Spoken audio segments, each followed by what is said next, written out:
नमस्कार दोस्तों। आज हम 2025 गणतंत्र दिवस यानी रिपब्लिक डे के इम्पोर्टेंट प्रश्नों को देखेंगे। मुझे पता है कि इन प्रश्नों में बहुत सारे प्रश्नों के उत्तर आपको नहीं पता होंगे या फिर आप कंफ्यूज होंगे कि इसका उत्तर क्या होगा। तो आप आज मैं आपको बताऊंगा, कुछ ऐसे ही प्रश्न हम देखेंगे। तो यहाँ पर देख सकते हैं, पहला प्रश्न है कि 26 जनवरी को क्यों मनाया जाता है।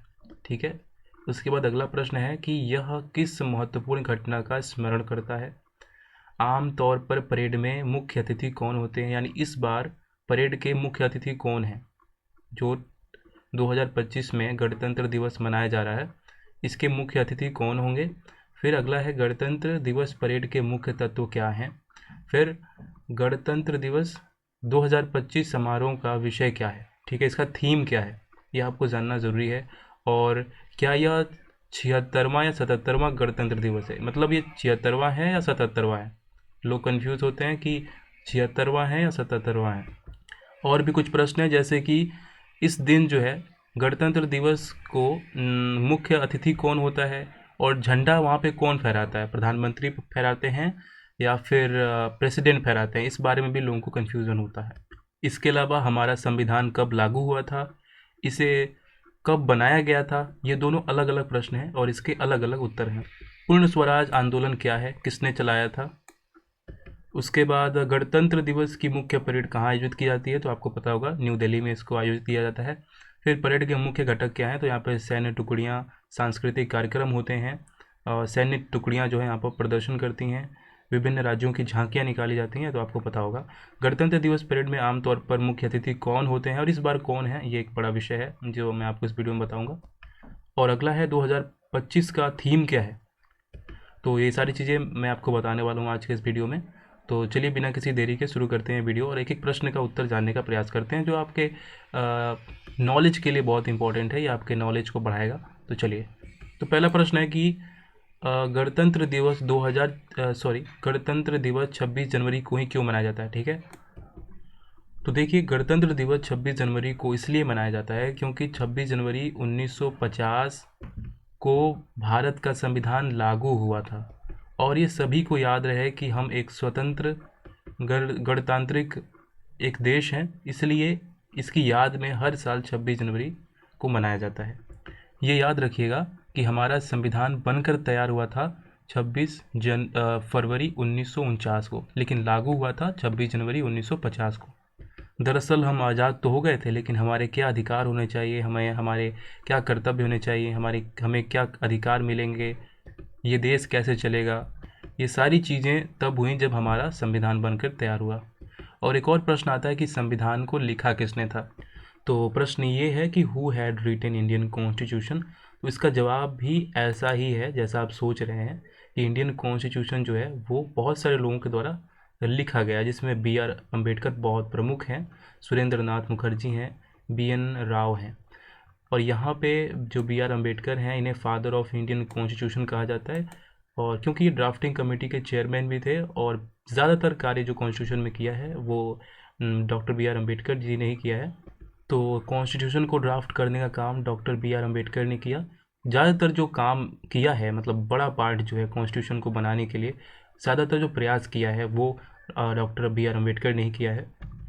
लेकिन दोस्तों, ओरिजिनली जो जिन्होंने लिखा है कॉन्स्टिट्यूशन को, अपने हाथ से लिखा है, ड्राफ्ट करने का काम तो अम्बेडकर साहब ने किया, लेकिन जो लिखने का काम है वो प्रेम बिहारी नारायण रायजादा जी ने किया है। ठीक है। तो ये नाम आप याद रखिएगा, एग्जाम्स में भी पूछा जाता है। तो प्रेम बिहारी नारायण रायजादा ने अपने हाथ से ओरिजिनल कॉन्स्टिट्यूशन को लिखा है, वो इसके कैलियोग्राफर हैं। ठीक है, कैलियोग्राफर हैं।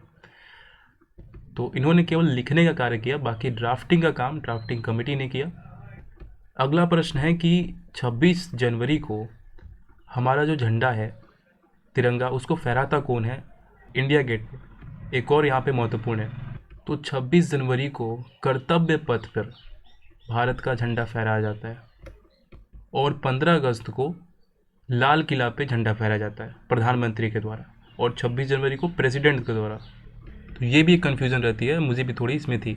तो इस बार 26 जनवरी को झंडा कौन फहराएगा, तो द्रौपदी मुर्मू फहराएंगी। नेक्स्ट है यहाँ पर, who is the chief guest of 17th Republic day of India. तो भारत का जो 75वां रिपब्लिक डे है, इसके चीफ गेस्ट कौन होंगे? तो इंडोनेशिया के प्रेसिडेंट प्रबो सुबिंतो। तो इस बार एग्ज़ाम्स में काफ़ी पूछा जाएगा कि 17th Republic day of India के चीफ गेस्ट कौन थे, कौन आए थे? तो यहाँ पर इंडोनेशियन प्रेसिडेंट हैं प्रबो सुबिंतो, नाम याद रखिएगा।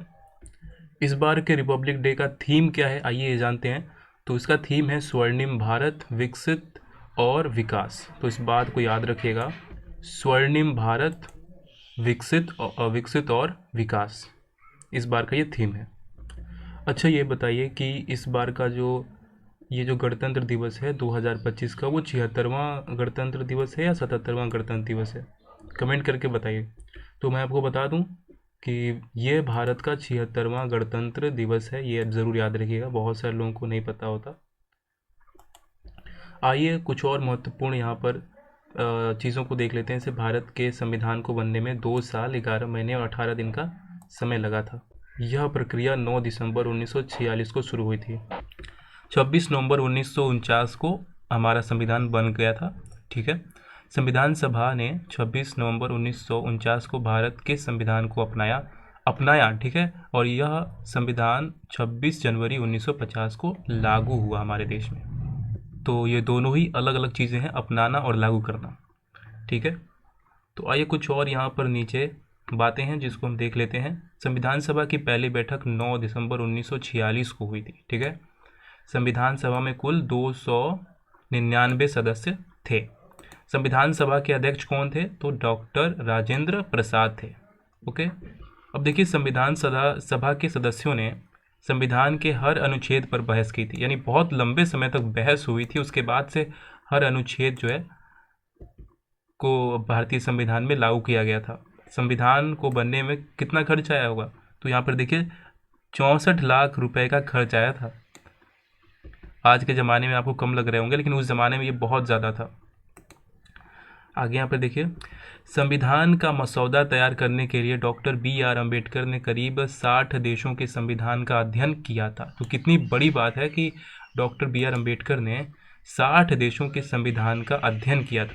तो इसीलिए कहा जाता है कि डॉक्टर BR अम्बेडकर ने ही संविधान को एक तरीके से लिखने का काम किया है, और इन्हीं को फादर ऑफ इंडियन कॉन्स्टिट्यूशन भी कहा जाता है। डॉक्टर BR अम्बेडकर भारतीय संविधान के जनक माने जाते हैं। देखिए यहाँ पर लिखा हुआ है, उन्होंने ही सभी लोगों को, भारतीय लोगों को अधिकार दिलाए, चाहे वो गरीब हो, चाहे वो महिलाएं हो, चाहे वो किसान हो, मजदूर हो, चाहे वो किसी समाज के लोग हों, सभी के लिए अधिकार देने का काम जिन्होंने किया वो डॉक्टर BR अम्बेडकर थे, और इनका ये संविधान।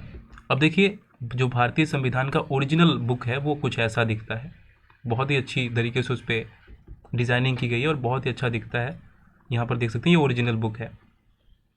अब देखिए, जो ओरिजिनल हाथ से लिखा हुआ इंडियन कॉन्स्टिट्यूशन है उसमें 251 पेजेस हैं। इस बात को याद रखिएगा कि जो ओरिजिनल हैंड रिटन कॉपी है इंडियन कॉन्स्टिट्यूशन की, उसमें 251 पेजेस हैं, जो कि रखा गया है हीलियम फील्ड केस के अंदर, पार्लियामेंट के लाइब्रेरी में रखा हुआ है। तो दोस्तों, इस वीडियो को यहीं पर ख़त्म करते हैं, और अगर मैंने कोई त्रुटियाँ की हैं बताने में तो वो कमेंट करके ज़रूर बताइएगा। और ये वीडियो आपको कैसा लगा लाइक कीजिएगा, कमेंट कीजिएगा, और इस चैनल पर नए तो सब्सक्राइब कीजिएगा। मिलते हैं किसी और वीडियो में किसी और टॉपिक के लिए, तब तक के लिए।